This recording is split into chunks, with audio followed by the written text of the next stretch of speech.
The Northern Kentucky police officer critically wounded in a gun battle with his wife's ex-husband has new hope tonight thanks to experimental surgery.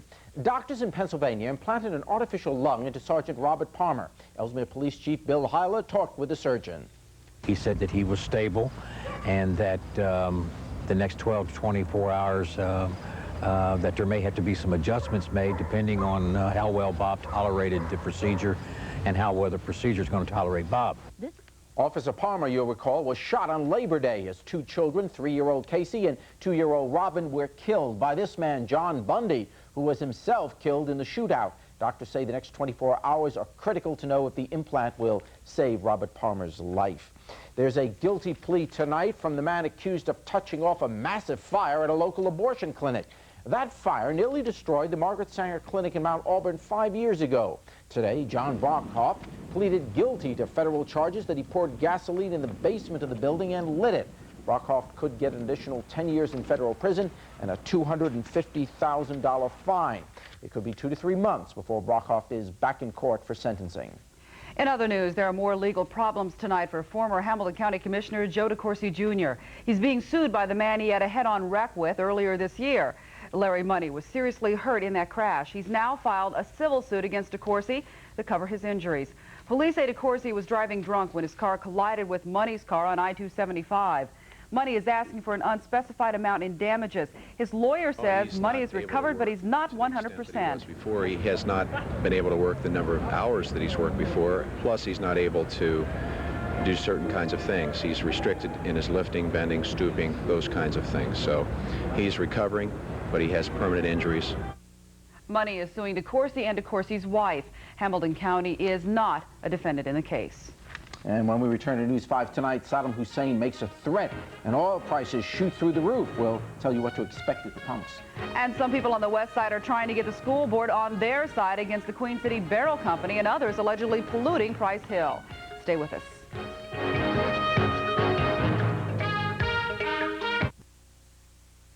In the Persian Gulf, the fear of war is still shaking up our economy tonight. Crude oil prices shot through the roof. Here's how it looks. Oil prices hit an all-time high today, $38 a barrel. At the same time, stock prices tumbled on Wall Street. The Dow Industrials were down almost 60 points, the lowest level in more than 14 months. Meanwhile, President Bush is trying to warm up the U.S. relationship with South Africa. Mr. Bush met with South African President F.W. de Klerk at the White House today. The two praised each other's efforts in the fight against apartheid. President Bush also pledged to help South Africa form a permanent democratic system. Meanwhile, the wife of South African leader Nelson Mandela is facing serious charges tonight. Winnie Mandela was charged with assault and kidnapping in the death of a teenager 2 years ago. The teen was allegedly murdered by Mrs. Mandela's bodyguards. Here at home, concerned citizens of Price Hill took their fight for clean air to the Cincinnati School Board tonight looking for some support.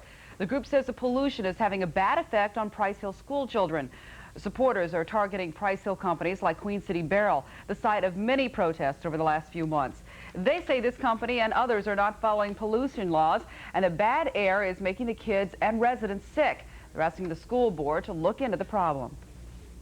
To assure that the problems of the children of Lower Price Hill are assessed and that direct services are in place to make sure that they're fully addressed.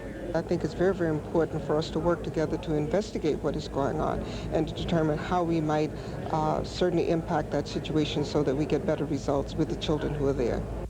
The Price Hill Task Force also says that the pollution is causing learning disabilities among school children.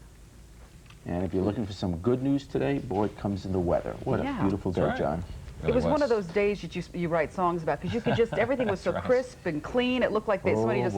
That's true. No, they didn't write that song. But yeah, it was a beautiful morning, though. It was. It was a beautiful afternoon. Chilly. That's right. A little bit chilly, absolutely. Now we're talking about food. We went from songs to food. Now we're talking chili. It's going to be chilly tonight as well, and maybe hot tamale. Who knows? We'll check it out. Clear skies right now. You were going to say that. I know. I knew that you knew that I knew that you knew. Anyway, 50 right now. My forecast is next.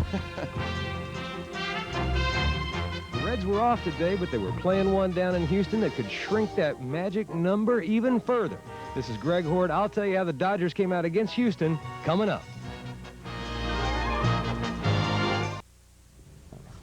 We're We're learning all sorts of stuff about the weather, other than the fact that it was cold this morning. It was very cold this morning. Yeah, it really was. We checked in with some weather spotters. Mount Washington, 40 degrees this morning. Craig Ludecker. We found out in Kenton County this morning, Taylor Mill, Kentucky, frost on some of the rooftops. I would say frost on the pumpkins, but are they there yet? I'm not quite sure. I used to tell my father, Dad, you got frost on the rooftop, you know, and because he was graying, but... I get it. I get it. You got to tell me these jokes. And that's where I got my yeah. interest in weather from. No, not really. I was interested in weather a long time before that. A couple of weeks at least. We're going to see a clear night tonight. What was the old saying? Frost on the rooftop, but a fire in the stove or something like that was? I don't know. Fire in the belly? All right. I don't know. I'm not old enough to know all those sayings. I don't know. We've got clear skies all across the tri-state right now, and I can tell you that it's going to stay that way throughout the night tonight and probably into most, if not all of the day tomorrow. And really no big changes coming. Now, ordinarily, I'd look at this with you, and together we try to figure out what in the world is going on. And I'll tell you what's going on. A huge ridge of high pressure completely expanding itself all across the nation from east to west. And this is doing two things. It's keeping storm systems to the north of us, like the one over the Great Lakes right now. And it's also keeping the moisture that would feed into these storms well to our south. And therefore, the clear skies all across the tri-state. But it is of Canadian origin, this high pressure, so it has still some cold air with it. And fortunately, the radar scan isn't picking up any precipitation because it very well might be snow around these parts, or at least it would have been this morning had there been a storm around. But fortunately, it's high pressure, not low pressure, controlling our weather right now. And that's really good news, too, because although it's going to be another cold night tonight, not quite as cold as last night, but still rather chilly for this time of year, we're going to see a rapid warm-up tomorrow because, as you can see, clearly there's very little rain to worry about. The satellite picture showed very few clouds to worry about, so each of the next few days with more and more sunshine and more southwest winds feeding in behind this departing cold weather high, we will see a warm-up tomorrow, and this warming trend will carry us right through the entire week, like up to 73, I think, for tomorrow's afternoon high right here in Cincinnati. 64 and 37, the best we could do today. No precipitation today. The air quality, you might be interested to know, was good. But, of course, you probably already knew that if you were outdoors today. Clear and chilly tonight, low in the mid-40s, southwest wind 5 to 10. It'll be clear at daybreak in 49, and later on tomorrow afternoon, all the way up to 73. It'll feel like Bermuda shorts weather after today's 64.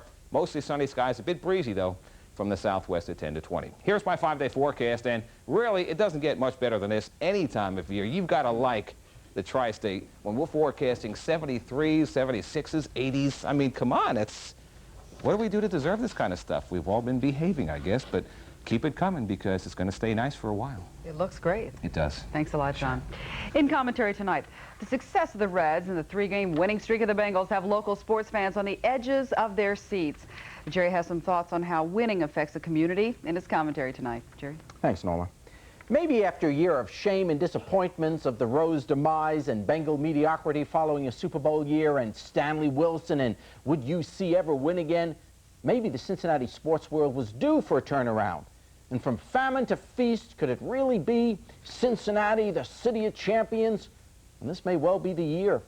I was thinking about that while spending the weekend out in San Diego with the Reds, watching them sweep the Padres, burying the Dodgers and all the talk of choking in the process. While in the press box, word came over the ticker, Bengals trounced New England 41-7. They're 3-0. And suddenly it's not too silly to think of playoffs and pennants and a World Series and Super Bowl all in the same year. Eat your heart out, San Francisco. The torch has been passed to the middle of America. This is Cincinnati's year, the city of champions. And sure, the prospect's exciting, but why do so many of us care and get so worked up about it all? I mean, it's just a bunch of rich kids playing a game, and yet you can't help but notice the incredible impact professional sports is having on our town. And it's more than entertainment. It's that in modern America, professional sports is about the only vehicle left to demonstrate a positive sense of community.